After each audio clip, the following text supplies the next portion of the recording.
Vamos a estudiar con Rashi capítulo 39 de Shemot, versículo 33.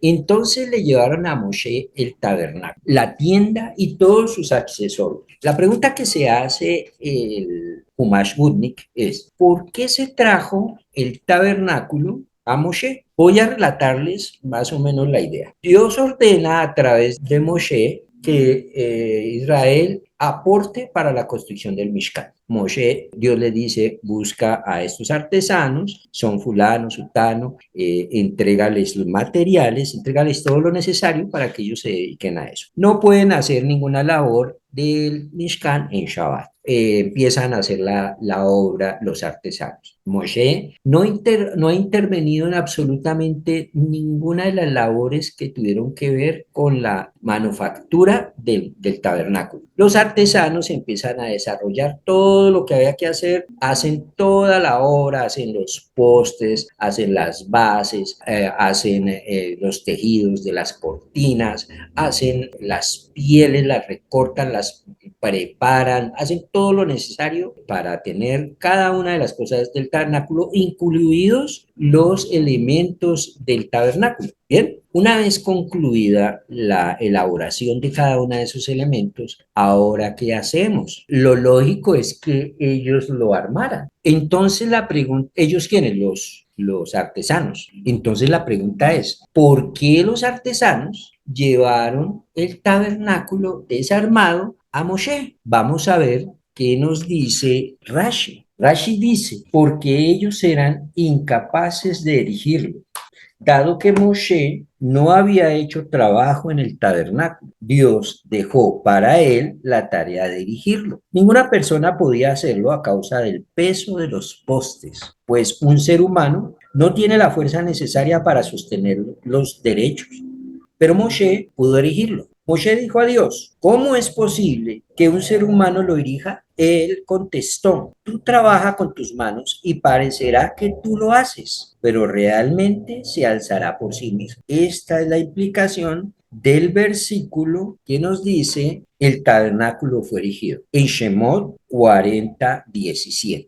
Resulta que el primer día del primer mes, al comienzo del segundo año de la salida de Egipto, fue erigido el tabernáculo. La palabra fue erigido el tabernáculo nos la explica Rashi. A esto se refiere lo que declara el tabernáculo fue erigido con la palabra hukam, frase que alude al hecho que se erigió por sí mismo. Esta interpretación aparece en el Midrash Rabbi Tanhumá. La explicación de esto es que hukam es un verbo que aparece en la frase citada por Rashi, es un verbo pasivo con carácter reflexivo, significando fue erigido, poniéndolo en palabras más fáciles para nosotros, se erigió, que es un verbo pasivo, para que lo entendamos. Es un verbo en el que el sujeto actúa por sí mismo. Por ejemplo, se bañó, estudió, comió, es decir, no fue que lo bañaron, no fue que le dieron de comer, no fue que lo alzaron, no fue que lo construyeron en este caso, sino que él se construyó o se erigió. Así está escrito en el hebreo. Por eso es importantísimo saber hebreo cuando se estudia Torah, porque la traducción muchas veces al español no contempla estos pequeños detalles del léxico hebreo. Entonces, y de ahí es que toma Rashi para poder decir más atrás, arriba, para decir, no, es que el tabernáculo se construyó y si se construyó es porque hay un milagro que intervino. Y entonces no fue Moshe el que tendría que ser un hombre con una fuerza monumental, el que hubiese armado realmente, sino que Dios le dijo a Moshe, coge cada cosa y el solo hecho de que tú la cojas, eso hará que ella misma se desplace al punto donde debe estar y se ponga ahí. Es decir, que para Moshe era como alzar postes de copor, por decir algo. Bien. Ahora, Mizrahi nos dice, a Rashi le preocupó porque trajeron el tabernáculo a Moshe en piezas. Cuando generalmente un artesano apunta a mostrar su patrón, a su patrón un producto terminado. Es decir, la lógica de mi Rashi es, normalmente un artesano no te trae, cuando le mandas a hacer una mesa, no te trae la tapa por un lado y las patas de la mesa por otro, te trae la mesa armada. Ahora, eso tiene un problema, y es que al decir él que los artesanos trajeron los componentes del tabernáculo a Moshe porque tenían dificultades para armar el Mishkan, esto es problemático, ya que los artesanos no hacían nada por su propia iniciativa. Todo lo que hicieron lo hicieron porque se les ordenó tal cual se les había dicho. Ellos no podían meterse a ponerse creativos, a inventar cosas. A nosotros nos ordenaron hacer el Mishkan, hacer cada cosa del Mishkan, pero no se nos ordenó que lo armáramos, porque ellos seguían la orden de Moshe lealmente. Entonces, como no encontramos en ninguna parte de la Torá que Moshe les dijera que erigieran el tabernáculo, que lo armaran, podemos suponer que no lo habrían hecho sin una instrucción previa para gente obediente. Entonces, miremos bien qué fue lo que nos dijo Rashi. Rashi entonces nos dice en el comentario que hace, primero que no pudieron los artesanos armar el tabernáculo porque era muy pesado. Moshe no había participado en el trabajo del tabernáculo. Entonces vamos a desarrollar esta idea del análisis que hace Rashi sobre el tema. Surgen preguntas que nos plantea también el Humash Gunni. Si los artesanos colectivamente no pudieron armar el tabernáculo porque era demasiado pesado, según nos explica Rashi, entonces, ¿por qué creyeron que Moshe sí podía hacerlo? ¿Qué necesidad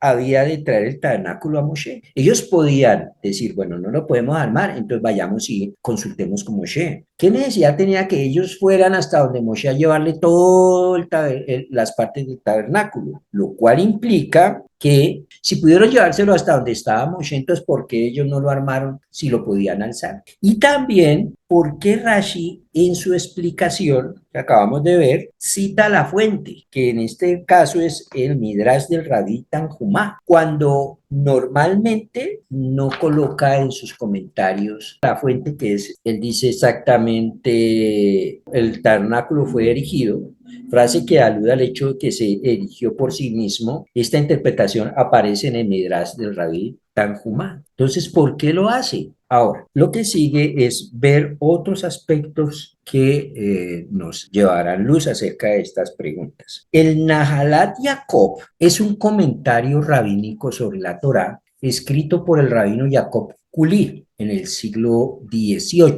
Es una obra menos conocida que su trabajo más famoso, que es el Me'an Lo'ez, pero sigue siendo relevante en el ámbito de la exégesis judía. Nos dice, el Talmud declara que Moshe medía 10 amot.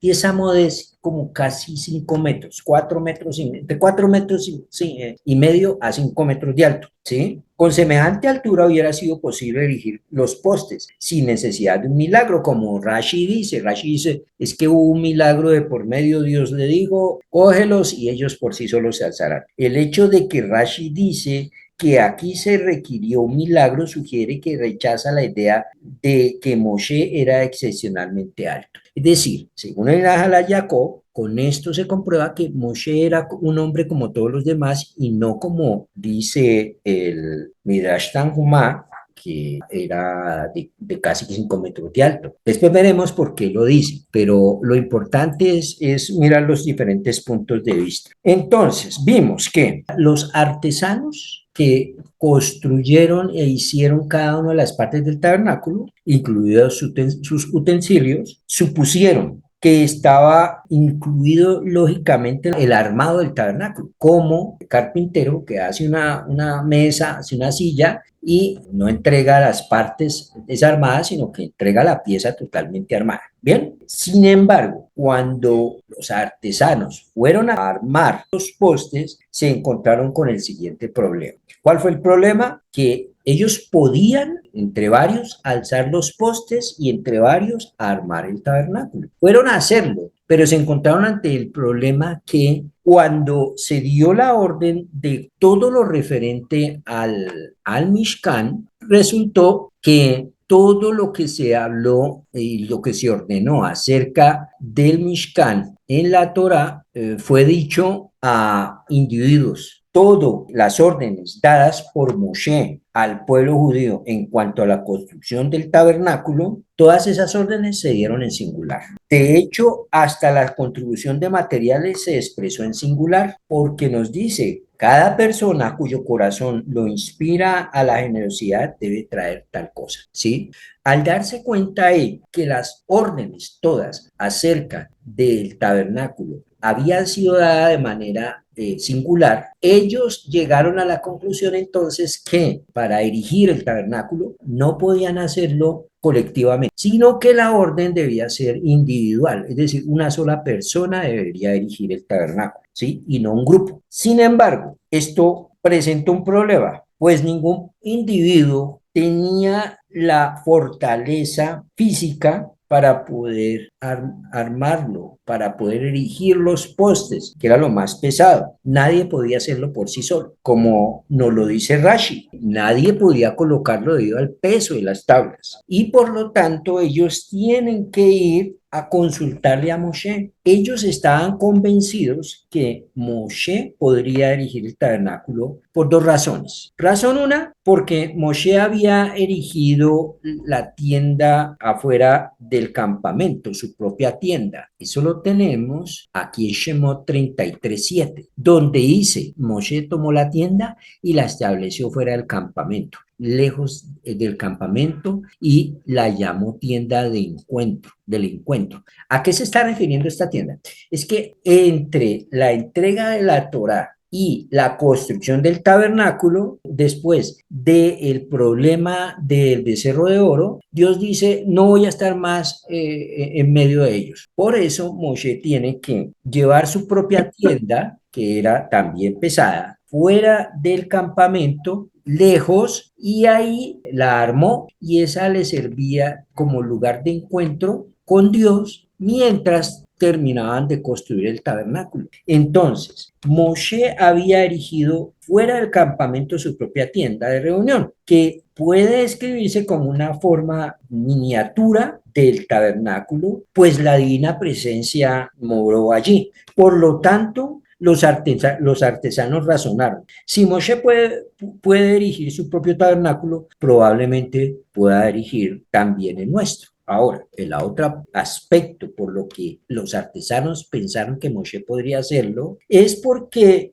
ellos tenían todavía dentro de sí, pues, cierto temor porque habían estado presentes en el tema del becerro de oro. Ellos de pronto dijeron, quizás Dios no nos lo permita hacer, armar el tabernáculo, porque como nosotros fallamos en el tema del becerro de oro, puede ser que Dios quiera que lo arme Moshe porque él no participó de ninguna manera en este error. Entonces, Moshe, no se vería afectado por este problema. Ahora, llevar el tabernáculo hasta Moshe no fue un problema, pues tenían permitido portarlo colectivamente. Lo podían transportar, pero no lo podían erigir en grupo. Bien, la verdad es que en el fondo de todo esto era que Dios quería que Moshe participara en la construcción del tabernáculo, ¿sí?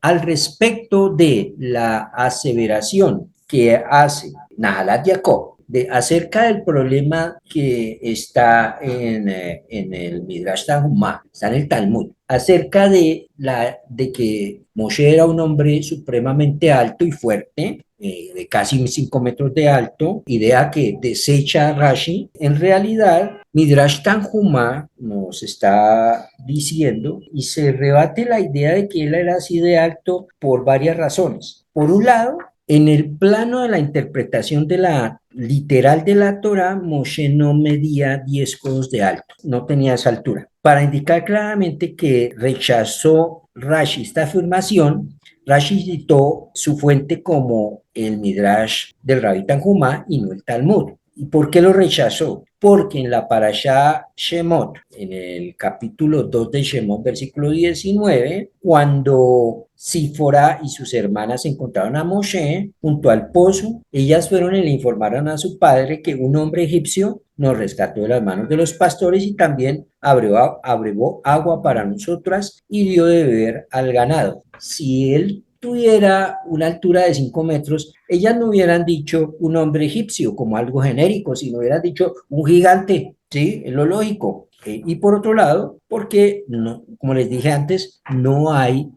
ningún indicio de esto en la Torah. Entonces, ¿por qué el Midrash Tanjumá dice que Moshe tenía 10 codos de alto, casi 5 metros? Porque los Midrash, como ustedes saben, no deben tomarse de forma textual. La lectura de un midrash, lo importante de la lectura de un midrash es entender el contexto de lo que quiere enseñar el midrash a través de narraciones que a veces parecen fantasiosas, pero que nos están enseñando verdades mucho más profundas. Por ejemplo, el Talmud dice que Moshe tenía la altura como las dimensiones del arca, del pacto.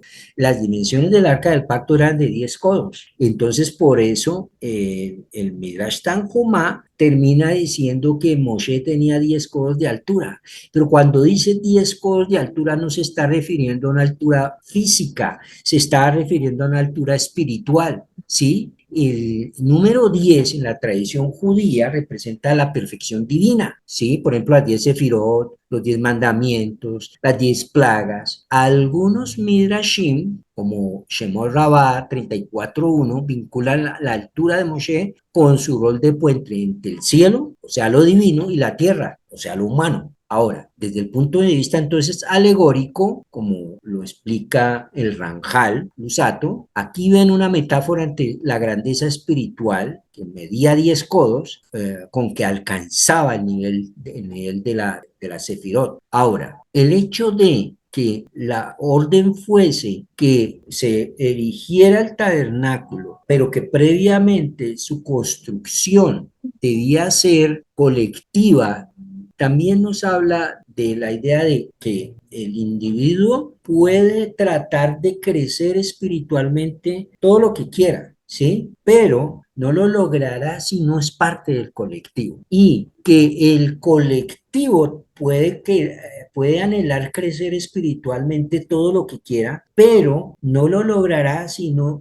tiene un líder, como en el caso de Moshe. Todos ellos, los artesanos, quisieron ese acercamiento y ese crecimiento espiritual, pero no podían lograrlo sin tener un líder que los guiara en esa labor, como Moshe. Lo que nos enseña a nosotros es que, y como lo enseñan las enseñanzas hasídicas, que enfatizan que aunque el pueblo de Israel fabricó todas las partes del tabernáculo, reconocieron la necesidad de la guía de Moshe para erigirlo. Esto simboliza que nuestra vida espiritual, aunque podamos preparar y trabajar en nuestro crecimiento personal, a menudo necesitamos la ayuda de un mentor o de un líder espiritual para alcanzar la plenitud de nuestro servicio divino. Yo puedo encerrarme a estudiar Torah, ¿sí? Y a tratar de interpretarla yo por mi cuenta. Pero si no tengo una guía, si no tengo un guía, si no tengo un maestro, me puedo ir por el camino incorrecto, ¿sí? Y puedo caer en un grave problema y es pensar que yo soy el único que la puedo interpretar,